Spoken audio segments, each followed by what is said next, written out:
Welcome, everyone. Thank you for coming out on this Sunday, where we're getting a little break in the weather. Hopefully, we'll get some more clear skies coming forward. I'd like to welcome you all here to All Saints Church, aka the Commons. This is an exciting night. We're calling this a book celebration, even though it's going to feel like we're kind of asking questions of Dr. James, who's our special guest, and other things. But I really want this to be a festive and kind of loose atmosphere, and we're really kind of just excited for this work, this study that is going to help us understand better our context here in the Pacific Northwest and Seattle proper. Before I get to housekeeping, some other things, I'm going to invite up Bill Berger. He is the pastor of All Saints Church. And can you give us just like a few sentence description of this place and what you do here? And we'll probably get to it because it's one of the books, one of the churches in the book, right? Or it's. I certainly included it in my study. Yeah, it's in the study. So actually, that's the main reason we're here, is that we wanted to embody what's happening with this. So that's the special thing. So give us a little bit of what you do. Thanks, Martine, and welcome. Glad you're here. So our church here on Queen Anne, we wanted to make this space available for people 7 days a week. And so we transformed our space into a community workspace. We have a work loft. Downstairs, we partnered with a daycare because a couple of the needs in the community that were said were people wanted a place to work away from having to commute and a place to put their children. So we basically transformed our space to accommodate the people in our neighborhood. And so we're just getting started with that. It's kind of it's an experiment / a better work kind of deal. And that was supposed to be humorous because there's been an investment in it. But and so we just really feel like the connection with the neighborhood and that we're on their terms in some regard is going to be a conversation starter. It's going to be an opportunity for us to show that we care.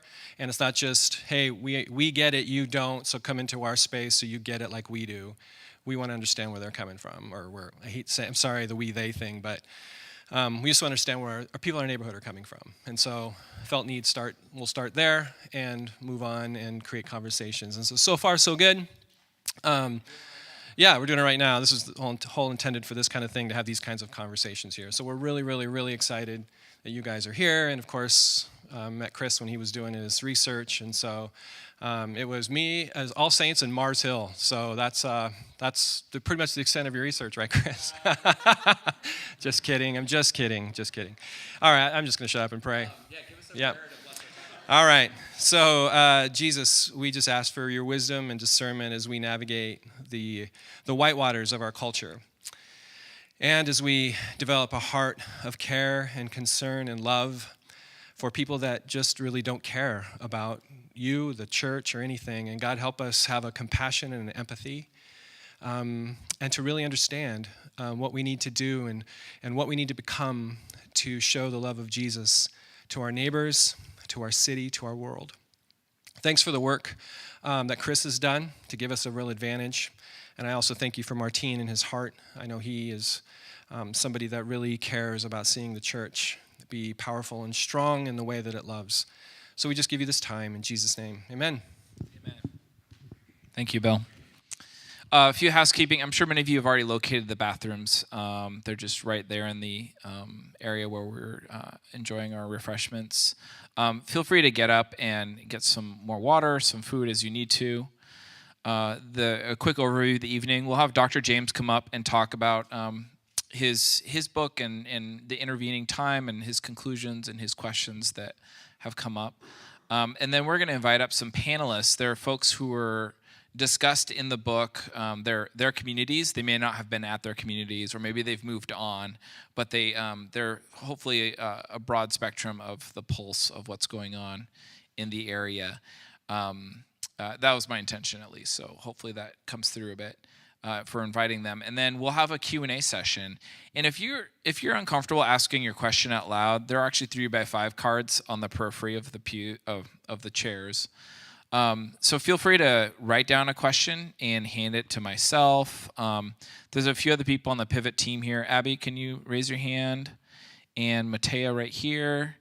And Caitlin is the one with the camera, so she's back there.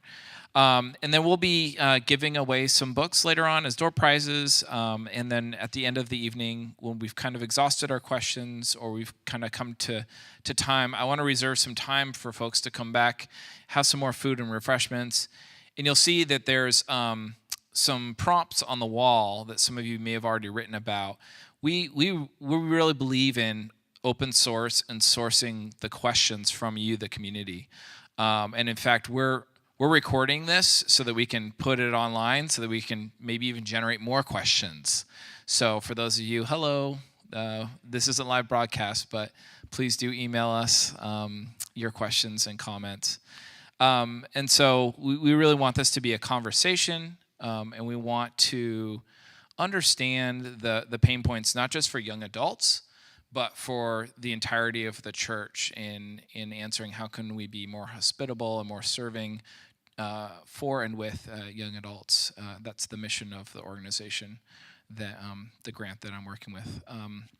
And also, I have to say that Dr. Cuse wishes he was here. He had some plans already in the works for travel when we found out that Chris is going to be in town. We're actually grabbing him at the end of a conference, so we're really happy that he cut out some time for us. So without further ado, I'll let Dr. James introduce himself a little bit. Chris James.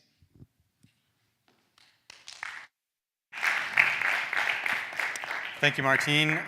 Thanks, everybody, for coming. I'll just introduce myself a little bit. As you said, I grew up on the east side, Woodinville, Bothell. I went through the Bellevue Christian school system, and then I went off to Wheaton College, and then I came back, and I was an intern at the University Presbyterian Church for a couple years, then to Fuller, and then my wife and I went to Boston, and then I got a job teaching at University of Dubuque Theological Seminary, where I get to teach about mission, evangelism, and church planting. And the dissertation that I did is actually the work that we're talking about today. And my intention for this evening, with the 30 minutes or so that I have, is basically to kind of give you a lay of the land of what this research was that I did, what were some of the main findings, and then I believe I'll be back in October to drill down even further and more engage the questions around, so what does this mean for my church, or what can be taken away specifically for the work that y'all are doing trying to engage with millennials. So in some ways, this is sort of a introduction to this research and engaging the first majority of the book, and then we'll deal with some of the last couple chapters more directly the next time I'm here. So again, this was my dissertation, and the question I was asking myself at that point was, does anyone want to read a dissertation? And what could I write a dissertation on that would be interesting? I, as a Seattle native, knew that Seattle had a reputation for being sort of a God-forsaken, unchurched place, a church planter's graveyard, but I also knew that the churches I was part of weren't dead. There was actually quite a bit of life there. I knew enough folks around who were engaged in vital and creative forms of ministry to say, I think there's a different story I can tell if I really pay attention to what's going on there. No place is God-forsaken, so what's going on in Seattle? And I began by choosing Seattle because I recognized it is a future trending kind of city. So we're working to get like the slides here. So why Seattle? First of all, y'all know this is one of the fastest growing cities in the country. You got more cranes, as I understand, today than you did when I was here doing my research. But urbanization is a national trend. People are moving to cities. Cities are getting denser. Rural areas are generally speaking, losing population. And Seattle's on the front edge of that trend. So I said, if this is a national trend, what if we looked somewhere that this was really on full display? And it's not just an urban place, it's also a very technological place, as you know. Again, technology is a national trend, and Seattle is sort of a leading city in that way. Same thing goes with kind of social progressive values around LGBT inclusion, around environment, even around voting habits, partisan-wise. These are national trends that, again, are sort of in an exaggerated form in Seattle. But probably the one trend that's most on all of your minds is it's a quite post-Christian kind of place. So in 2001, maybe you know there was a study done by religion researchers who dubbed the Pacific Northwest the none zone. This was because at the time of all the regions in the US, the Pacific Northwest had the highest percentage of unaffiliated people. In fact, the nones, N-O-N-E-S, are the largest religious group, non-religious, but religious group in the Pacific Northwest, kind of far and away. But this is, of course, a trend that's actually sweeping the country, and particularly our urban centers are all becoming none zones themselves. So I chose to study Seattle and make the case in one of the first chapters of my book. If you're looking for a place that can give you some clues from the future, Seattle's about as good as you can do as far as a proxy. So I went about, we can kind of just keep moving pretty quickly here, but urban, 82% of the US population already lives in urban areas. That's 2% of the US land mass. It'll be 90% by 2050. Again, this is a massive national trend. It's a global trend, and it's also something that's very much on display in Seattle. As you may know, if you live in the city, this concentration of density has come along with some intentional urban planning around urban villages. This idea that folks don't just want to live in the city, they want to live in a neighborhood where they can walk to Trader Joe's and they can walk to their coffee shop, and maybe they only have to get in their car a couple times a week. That's something the city of Seattle has been fairly intentional about since like about 2005, if I'm not mistaken. And again, it's a response to a national trend, a sense of many people in urban areas wanting to have more of a walking lifestyle, less of a commuting lifestyle. But this comes with issues like gentrification that are very much, I know, in the Seattle conversation. And it also, any urban area has to grapple with disparity that leads to crime and poverty, and maybe most importantly, this idea of the Seattle freeze. There's so many people here, and so many of them are lonely. They're community-less.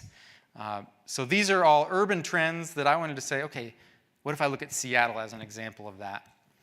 Technologically speaking, I'll just move real quickly through this. You know that technology from when, 10 years ago, it's just everybody's got a smartphone, everybody's got Wi-Fi. Seattle's a leading tech city. It was rated the second most social media addicted city. It's a trend-setting Twitter city. So certainly Seattle's on the front edge of that.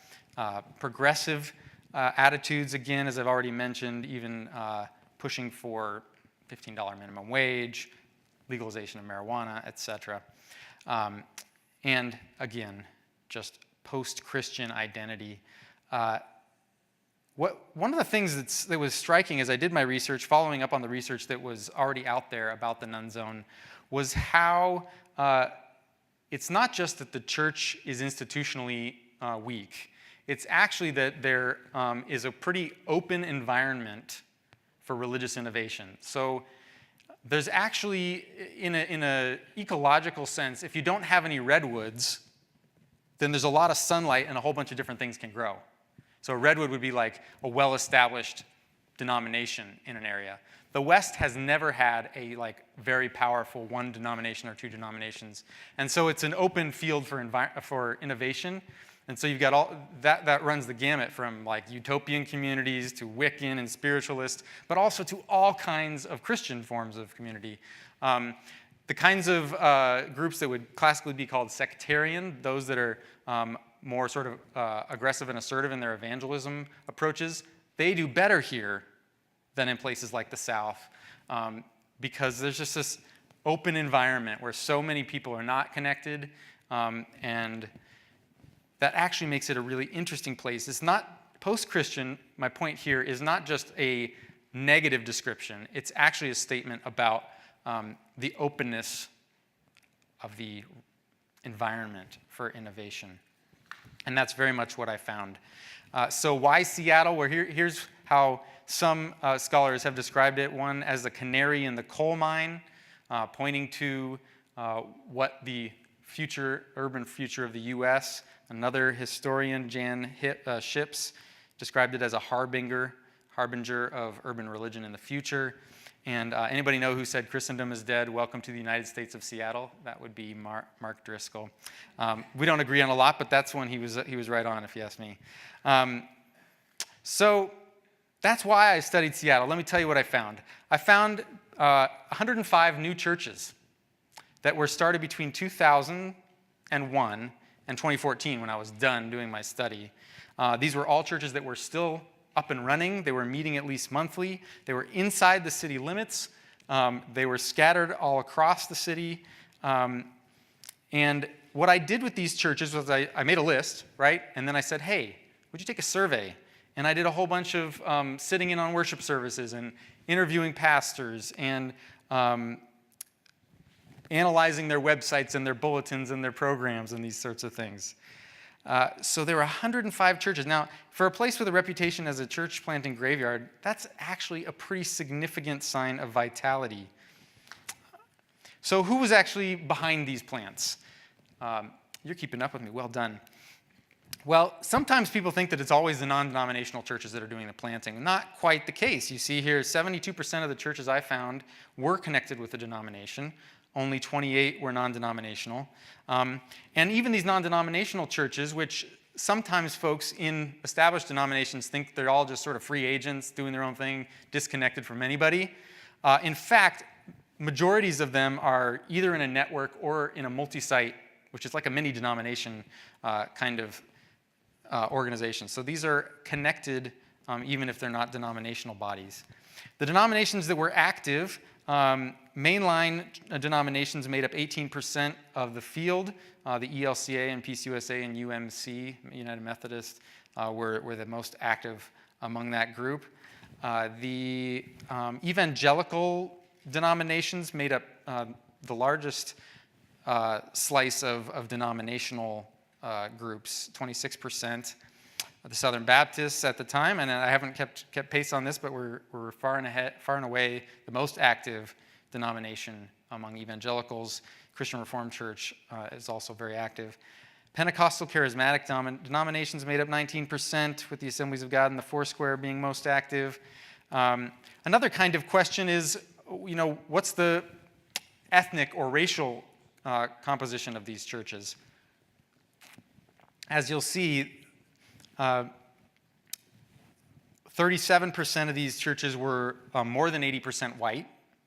30% of them were multicultural by the bar, which is basically, is there any group that's more than 80%? If you've got a group of 20% or more, then you've got a multicultural church.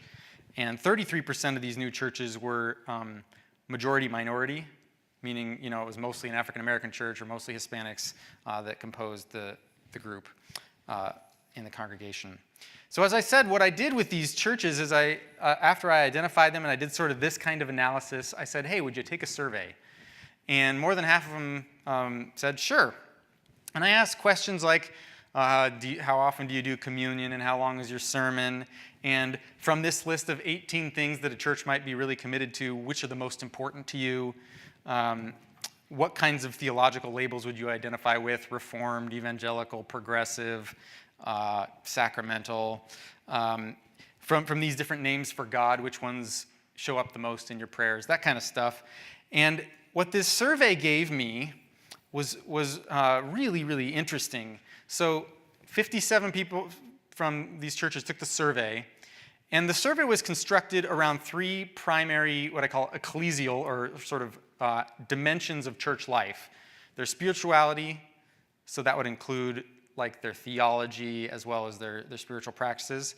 It included their approach to mission, and it included key features of their identity, like are we connected to a denomination? What's more important, our neighborhood or our city, or our ethnic group? So from these surveys, I was able to say, okay, what picture comes together of things holding together? So if they've got they responded this way about their mission, which ways did they tend to respond about their spirituality? And which ways did they tend to respond about their identity? And so what comes out of this, and I know I'm losing you a little bit in this sort of research jargon, but basically the statistical analysis allowed me to see the clusters that existed in the responses. And they clustered around 4 primary paradigms, as I call them in the book, statistical paradigms. And then I followed up with qualitative research, meaning interviews and observation in churches of each of the 4 statistical paradigms. And then I related those to all kinds of other research, both theological and sociological, around models of church, in order to develop what I describe in the book as 4 practical ecclesiological models. Let's jump ahead on the slides there. Keep moving. 4 statistical clusters is what we want on the top, so you'll get a sense of sort of how I built these. There you go. You've got all the things I was asking about. And then keep on rolling. You're on the right slide now. So there you got it. I took the statistical clusters, engaged with those churches sort of face-to-face in interviews. I mean, I'd interview a pastor, and then I'd go back and I'd code these interviews for themes. I'd say, okay, that was about mission, that was about spirituality.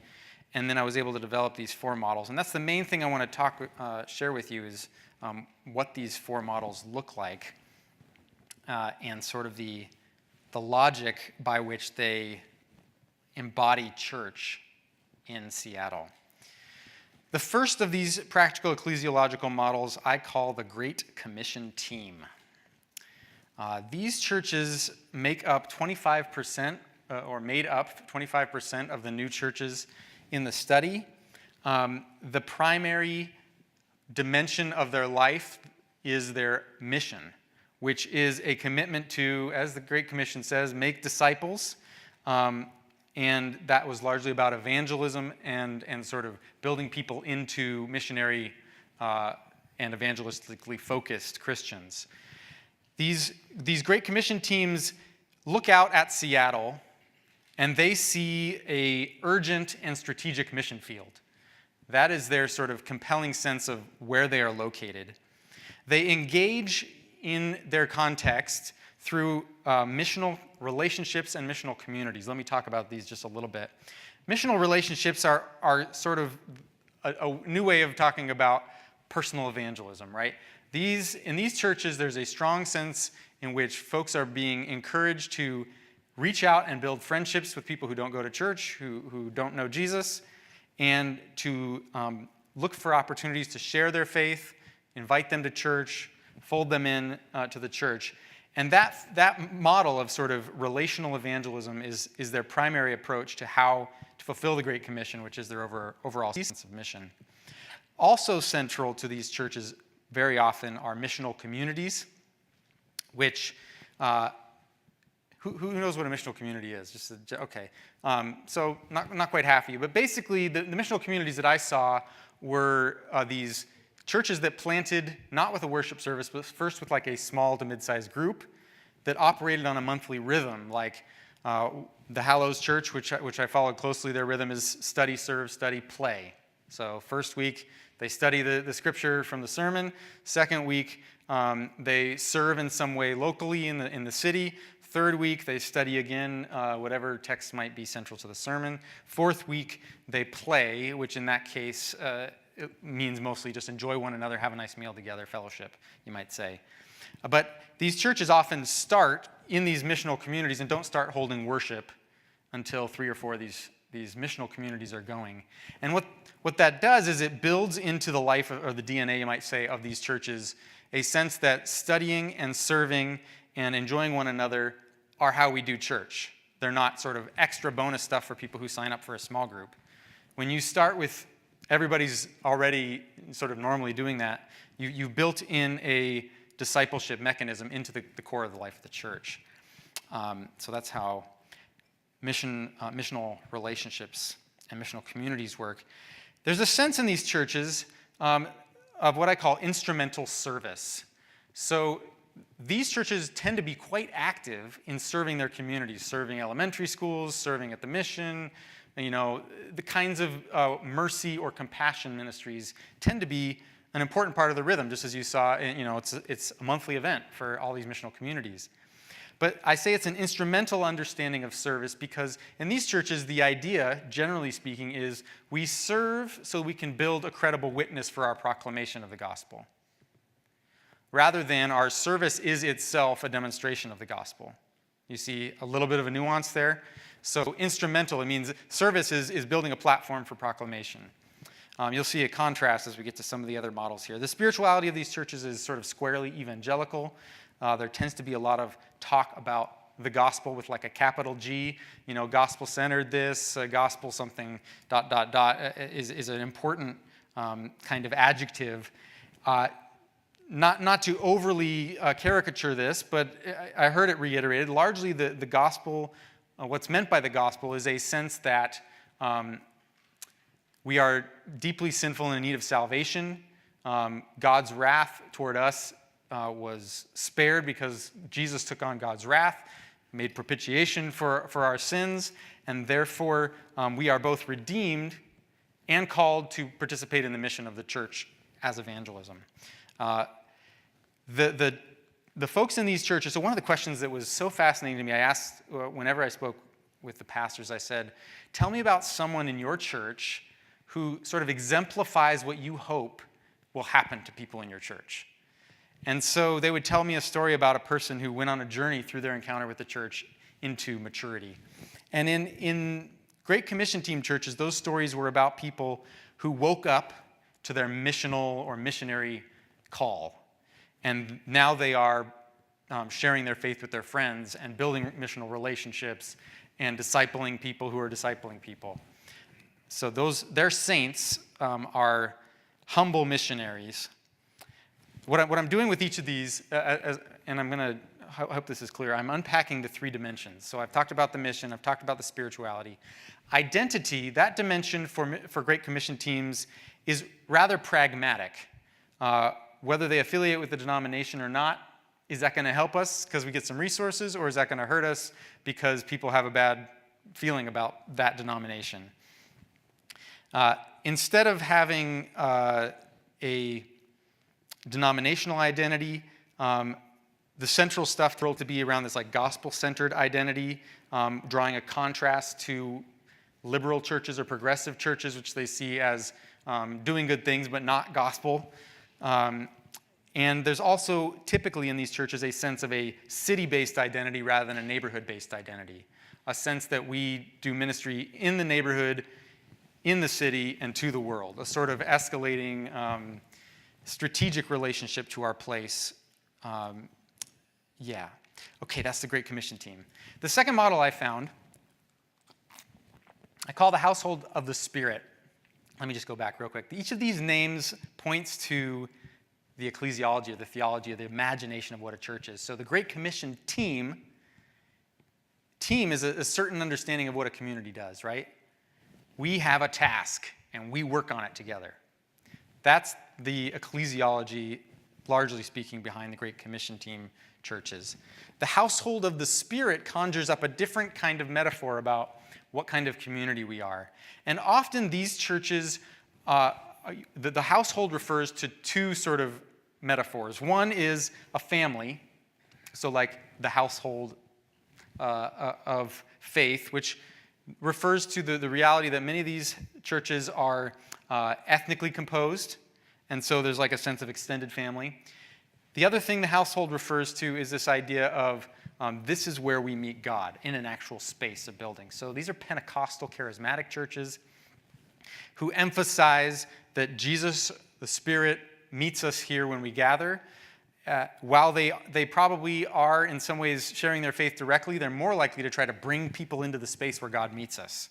So their approach to mission is going to be more invitational than relational in that way.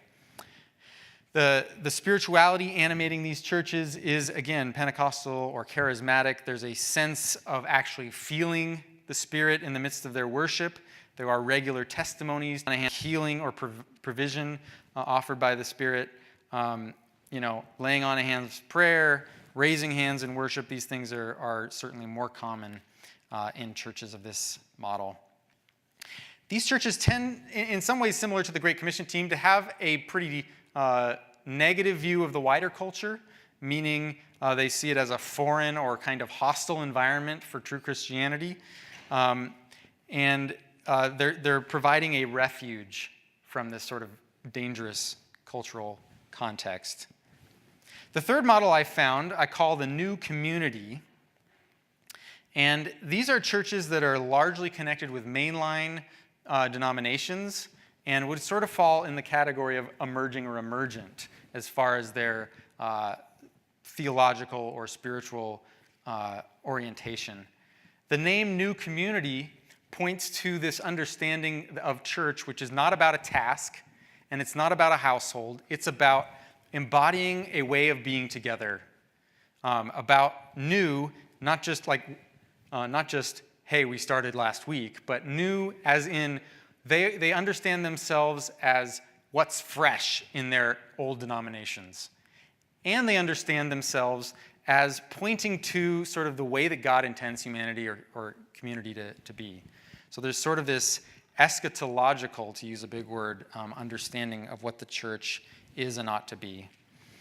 Highly focused on both inclusive and participatory forms of worship and leadership. They emphasize what I'll call everyday sacramentality, that normal stuff, meals, yoga, friends can be sacred moments, sacred encounters. As I mentioned before, they, more than others, would try to have a fairly flat leadership structure as an embodiment of what they think God intends for human community. This was really striking, particularly in comparison to what I said about the Great Commission team. But when I asked churches in this model, sort of tell me about some of the people who are the models of maturity, they told me about people who were authentic about their weaknesses, people who were humble, people who were good listeners, people who, as the survey put it, were willing to embrace ambiguity and mystery. Like that's their saint. And maybe that echoes for you in some different ways. Again, their identity is connected to mainline denominations, but as mainline innovators, there tends to be a fairly strong sense of counter-identity against evangelical or Great Commission team churches, particularly at the time I was doing the study. Within 1 minute on the phone with one of these pastors, they said, well, we're mainline and we're fun and we're nothing like Mars Hill Church. So that sort of foil, and it worked actually both ways, as I found in my survey. These churches see that as the inadequate way of being church, and these churches see that as the toxic way of being church or something. Quite pronounced. The sense of mission in new community churches is, again, not focused about how we go out and help people, but about how we model for the world the possibilities of human community. So again, they are trying to do that by welcoming all in a radical kind of way, by giving access to decision-making processes, not just to the pastor and the elders, but to anybody in the congregation. These churches, by contrast, tend to look out at the Seattle context and say, isn't this a beautiful, almost heaven-like kind of place? So that tracks with their appreciation for the environment, as well as their interpretation of some of the social values as being what God intends, a welcoming, affirming, inclusive kind of place. More than once, I heard prayers sort of saying it was great to be able to march in the Pride Parade, and it was dark to be able to go out to Mount Rainier. This sense that our place, in total contrast, right? It's not a dark place, it's a bright place. Their witness, again, is found in their social embodiment. The fourth model, I should say that third model, about 10% of the churches. The fourth model I call the neighborhood incarnation model, and it made up about 25% of the field, but it overlapped a little bit with some of the others. A neighborhood incarnation approach to embodying church is very obviously identified with a limited geography rather than Seattle. It's like Greenwood or Ballard or whatever the case may be. And the incarnation refers to how common it is in these churches to not meet in church buildings and to not fit what I call the congregational model. Most likely not to meet on Sunday morning. Most likely not to be in a church building. Most likely to run a coffee shop, okay? The sense of their approach to being and doing church is, how do we be good neighbors as God's people? And then we'll figure out how to do our gatherings and our buildings as a response to what it means to be God's people in this neighborhood. So their identity is shaped by their neighborhood and their extra-congregational understanding of church. There's a strong emphasis in these churches on living in the neighborhood. So one of these churches, more than one of these churches, I just go, show up to observe what's going on. First question is, so are you in the neighborhood? No, I'm visiting from Boston. It's like, which is kind of a pointed question, right? And I heard from more than one of these churches that they would discourage people from coming to their church, commuting to their church. Say, this is really, you're thinking about moving into the neighborhood. This is really a church of neighbors, not just a church in the neighborhood. Their approach to mission was focused around hospitality and service. They tend to have, I would call a more balanced view of the context. It's not all dark and it's not all sunshine. It's broken and beautiful. Again, their gaze is focused generally on a pretty limited neighborhood, but they're even present in a lot of the more troubled neighborhoods of the city and seeing beauty in the brokenness or despite the brokenness that may be on display. These churches often go about mission by creating third places. They want to be, as a community and in their use of space, an asset to their neighbors. And their focus, to draw a contrast to the Great Commission teams, so Great Commission teams tend to have a universal mission, a limited mission on a universal global stage. So their focus tends to be, not exclusively, but primarily evangelism, which is a more narrow understanding of the gospel than the renewal of all things. But they want to do that all over the world. Whereas neighborhood incarnation churches tend to say, we have a limited scope, but a broader sense of the mission. Like, our work isn't just evangelism in our neighborhood. Our work is the renewal of all things in our neighborhood. Do you see the contrast there? If you don't, feel free to follow up with a question at the right time. But these churches see localism as a spiritual practice. They tend to view their neighbors as a gift from God, not just themselves as a gift to their neighbors. And I'll say when I get further on here that I was most compelled by the novelty and beauty of the neighborhood incarnation model. I'll show you just real briefly on the next slide the relationship between these four different models. And you'll see, go ahead and click them all up there. There's overlapping between a lot of the models.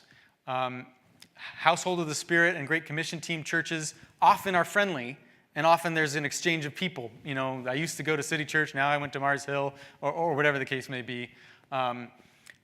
There's a dramatic polarization between the Great Commission team and the new community churches, which won't come as a surprise for those of you who are familiar with those communities.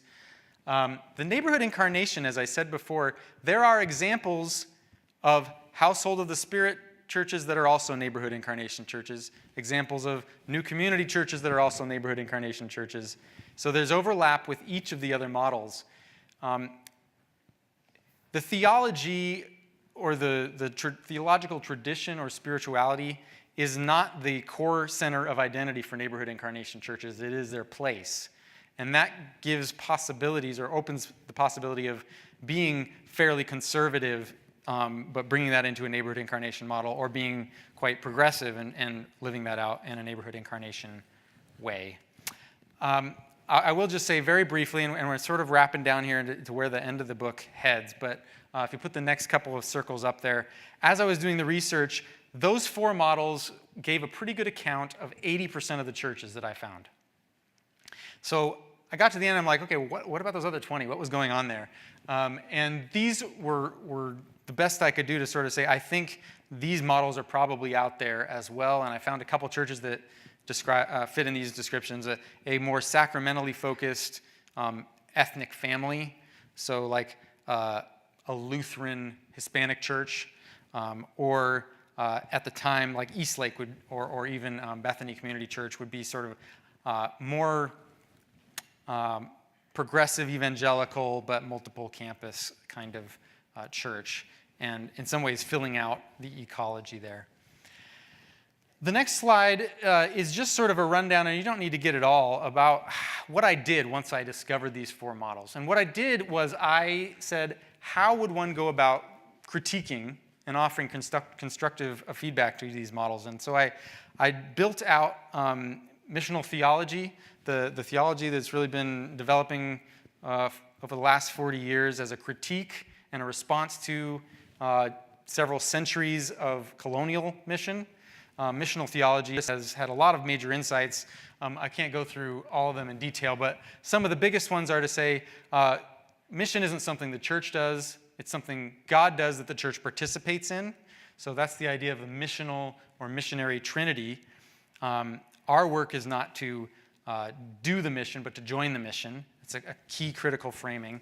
The idea that Missio Dei, God's mission in the world, is not just the salvation of souls. God's mission in the world is cosmic. It's the renewal of all things. So that's the large scope. The idea that our vision for how we go about mission ought to be not just shaped by a strategy of Jesus, but by a way of being modeled in Jesus, which is namely both proactive and non-coercive. Those 2 poles critique different models. The people of God as participants. So what does it mean to be God's people? It means to, first of all, figure out what's God up to here, and then figure out how we get on board with that, rather than starting at the end of the line and just saying, okay, what's the best strategy to get people into our church? I won't go through the priorities for church planting, but this gave me a grid, a theological perspective from which to say, here's the strengths and the weaknesses of each of the 4 models. And that's what I do. We're close on time, I understand. So let me just briefly point to where the rest of the book goes. So I offer that critique. And in the final couple of chapters, I say, based on that critique, here's some ideas about if you're a pastor in this NC model or in this GCT model, given the strengths and weaknesses of your model, here's some things you could do, not to totally start again from scratch and fix everything that's broken, but to make a little tweak that I believe will open you up to conversion, faithful conversion, into a more missional way of being church. So that's what I unpack under the idea of calibrated proposals for renewed practice. And then in the very final chapter, I ask the question, and I'll drill into this next time I'm here, standing back from the 4 models, what runs through the whole 105 churches that is maybe useful even for not church planters? What wisdom is there from these new churches in a post-Christian place that could be engaged with and reflected on? And that's what each of these point to. I think I'll leave that for a future conversation, but just so you have a sense of, if you want to read the book, that's where I go in the final chapter. So I'm looking forward to engaging, especially with the panelists who are here, hearing your own responses, where you locate yourself in what I've shared. Constructive feedback, please, and ideas that are useful to the whole group. So thank you very much. Thank you. Let's give Chris a hand. Thank you, Dr. James. There's a lot of work that he's done in service of the church here in Seattle, the Northwest. I just have a few. What I want to do is actually have you guys interact for a second and give the panelists time to come up here and get settled, give Chris a chance to catch his breath. So I want you to do just 2 things. First, I want you to start thinking about questions. How has this disrupted your idea of church in a positive way? So how does this make you rethink your own community? And I think, is it fair to say that these are kind of starting points for church, that a lot of these churches may kind of major in one area but kind of move towards others? Very much. And I should have said, I don't propose these 4 models as like, these are 4 ways you can be successful. This is, as I say in my book, these are footprint ecclesiologies. These are descriptions of what's actually happening. And there's weaknesses and strengths to each. So, but churches are not stuck. There is room for movement and innovation. Could we put the Venn diagram with the 4 back up? I think that'll be helpful for us to just reference. And basically, I should say, the proposals that I make are often in the direction of saying, what if you moved into exploring a little bit more neighborhood incarnational practice? So what I'm going to challenge you to do is turn to your neighbor, say, if I had to choose one community that I feel like my worshiping community is most like now, this is the one. And then let your neighbor answer. And then you can say, but if I were to say that we have flavors of this one or that one, I would say that. So you have to pick one originally, just to kind of challenge yourselves. And then you can talk about kind of maybe the flavors that you see or that you would like to see. And then the other question that I want you to consider as we take a short break to reset, but please don't go anywhere unless you're just using the restroom and getting water, because we want to keep this going, is what are your initial thoughts about questions concerning young adults, how they respond to these or how they maybe respond to your own community. So we'll just take 2 or 3 minutes. This will be a quick break, but go ahead and turn to your neighbor and tell them about your own community.